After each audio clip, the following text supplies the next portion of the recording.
KCV ജോബ്സിന്റെ മറ്റൊരു വീഡിയോയിലേക്ക് എല്ലാവർക്കും സ്വാഗതം. തിരുവിതാംകൂർ ദേവസ്വം ബോർഡിൽ LD ക്ലർക്ക് അല്ലെങ്കിൽ സബ് ഗ്രൂപ്പ് ഓഫീസർമാർക്കുള്ള ദേവസ്വം റിക്രൂട്ട്മെന്റ് ബോർഡിന്റെ വിജ്ഞാപനത്തിലെ യോഗ്യതയിൽ അവ്യക്തത വന്നിരുന്നു. 2 യോഗ്യതകളാണ് വിജ്ഞാപനത്തിൽ ആവശ്യപ്പെട്ടിട്ടുള്ളത്. ഒന്നാമത്തേത് +2 അല്ലെങ്കിൽ തത്തുല്യ യോഗ്യത. രണ്ടാമത്തേത് ഗവൺമെന്റ് അംഗീകൃത സ്ഥാപനത്തിൽ നിന്നുള്ള കമ്പ്യൂട്ടർ വേർഡ് പ്രോസസ്സിംഗ് സർട്ടിഫിക്കറ്റ് ഉണ്ടായിരിക്കണമെന്നതാണ്. രണ്ടാമത്തെ യോഗ്യതയിലാണ് ഉദ്യോഗാർത്ഥികൾക്കിടയിൽ സർവത്ര ആശയക്കുഴപ്പം ഉണ്ടായത്. കമ്പ്യൂട്ടർ വേർഡ് പ്രോസസ്സിംഗിന് മാത്രമായിട്ടുള്ള സർട്ടിഫിക്കറ്റ് വളരെ അപൂർവമാണ്. KGTE ടൈപ്പ് റൈറ്റിംഗിനോടൊപ്പം കമ്പ്യൂട്ടർ വേർഡ് പ്രോസസ്സിംഗ് കൂടി ഉൾപ്പെടുത്തിയാണ് സർട്ടിഫിക്കറ്റ് നൽകുന്നത്. DCAയിലും കമ്പ്യൂട്ടർ വേർഡ് പ്രോസസ്സിംഗ് ഉൾപ്പെടുത്തിയിട്ടുണ്ട്. ഹയർ സെക്കൻഡറി, ബിരുദം, ബിരുദാനന്തര ബിരുദം തുടങ്ങിയവയ്ക്ക് കമ്പ്യൂട്ടർ സയൻസുമായി ബന്ധപ്പെട്ട വിഷയങ്ങൾ പഠിക്കുന്നവർക്കും വേർഡ് പ്രോസസ്സിംഗ് അറിയുന്നതാണ്. ഈ യോഗ്യതകൾ തത്തുല്യമായിട്ടാണോ ഉയർന്ന യോഗ്യതയായിട്ടാണോ പരിഗണിക്കുന്നത് എന്ന് നോട്ടിഫിക്കേഷനിൽ വ്യക്തമാക്കിയിട്ടില്ല. DCAയ്ക്ക് തത്തുല്യമായി ചില തസ്തികകൾക്ക് കമ്പ്യൂട്ടർ സയൻസ്, കമ്പ്യൂട്ടർ എഞ്ചിനീയറിംഗ് വിഷയങ്ങളിലെ ഉപരിപഠനം അംഗീകരിച്ചിട്ടുണ്ട്. ആ നിലയ്ക്ക് ഇവരെയെല്ലാം ദേവസ്വം റിക്രൂട്ട്മെന്റ് ബോർഡിനും അംഗീകരിക്കേണ്ടി വരും. അതൊന്നും വിജ്ഞാപനത്തിൽ വ്യക്തമാക്കിയിട്ടില്ല എന്നാണ് ഉദ്യോഗാർത്ഥികൾ പരാതിപ്പെട്ടിരുന്നത്. നിയമന നടപടികൾ വൈകിപ്പിക്കാൻ ഇത്തരം അവ്യക്തതകൾക്ക് കഴിയുമെന്നാണ് ഉദ്യോഗാർത്ഥികളുടെ ആശങ്ക.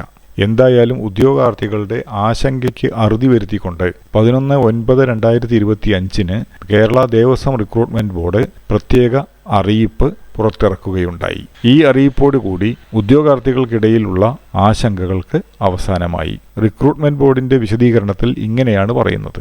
1/9/2025 തീയതിയിൽ വിജ്ഞാപനം ചെയ്ത തിരുവിതാംകൂർ ദേവസ്വം ബോർഡിലെ LD ക്ലർക്ക് അല്ലെങ്കിൽ സബ് ഗ്രൂപ്പ് ഓഫീസർ ഗ്രേഡ് 2 തസ്തികയുടെ യോഗ്യതയിൽ നിഷ്കർഷിച്ചിരിക്കുന്ന രണ്ടാമത്തെ യോഗ്യതയായ അംഗീകൃത സ്ഥാപനത്തിൽ നിന്നുള്ള കമ്പ്യൂട്ടർ വേർഡ് പ്രോസസ്സിംഗ് സർട്ടിഫിക്കറ്റ് എന്ന യോഗ്യതയ്ക്ക് തത്തുല്യമായി കേരള സർക്കാർ അല്ലെങ്കിൽ കേരള PSC അംഗീകരിച്ചിട്ടുള്ള മറ്റ് യോഗ്യതകളുള്ള ഉദ്യോഗാർത്ഥികൾക്കും പ്രസ്തുത തസ്തികയിലേക്ക് അപേക്ഷിക്കാവുന്നതാണ്. കൂടാതെ വേർഡ് പ്രോസസ്സിംഗ് എന്ന വിഷയം ഉൾപ്പെടുത്തി സർക്കാർ അംഗീകൃത സ്ഥാപനങ്ങൾ നടത്തുന്ന കോഴ്സുകൾ ഉൾപ്പെട്ട യോഗ്യതകളും തസ്തികയിലേക്ക് അപേക്ഷിക്കുന്നതിന് സ്വീകാര്യമാണ്. ഇപ്രകാരം അപേക്ഷ സമർപ്പിക്കുന്ന ഉദ്യോഗാർത്ഥികൾ ഹാജരാക്കുന്ന സർട്ടിഫിക്കറ്റിന്റെ തുല്യത തെളിയിക്കേണ്ടത് ഉദ്യോഗാർത്ഥികളുടെ ഉത്തരവാദിത്തമാണ് എന്ന വിവരം അറിയിക്കുന്നു. ഇതാണ് വിശദീകരണ കുറിപ്പിൽ ദേവസ്വം റിക്രൂട്ട്മെന്റ് ബോർഡ് പറഞ്ഞിരിക്കുന്നത്. എന്തായാലും സാധാരണഗതിയിൽ വേർഡ് പ്രോസസ്സിംഗ് സർട്ടിഫിക്കറ്റിന്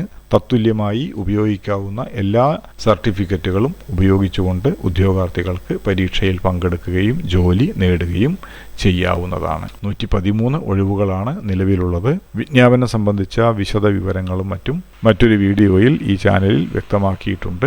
താല്പര്യമുള്ളവർക്ക് വീഡിയോ കാണാവുന്നതാണ്. വീഡിയോയുടെ ലിങ്ക് ഡിസ്ക്രിപ്ഷൻ ബോക്സിൽ കൊടുത്തിട്ടുണ്ട്. ഈ വീഡിയോ ഇവിടെ പൂർണ്ണമാകുന്നു. മറ്റൊരു വീഡിയോയുമായി വീണ്ടും കാണുന്നതുവരെ എല്ലാവർക്കും നന്ദി, നമസ്കാരം.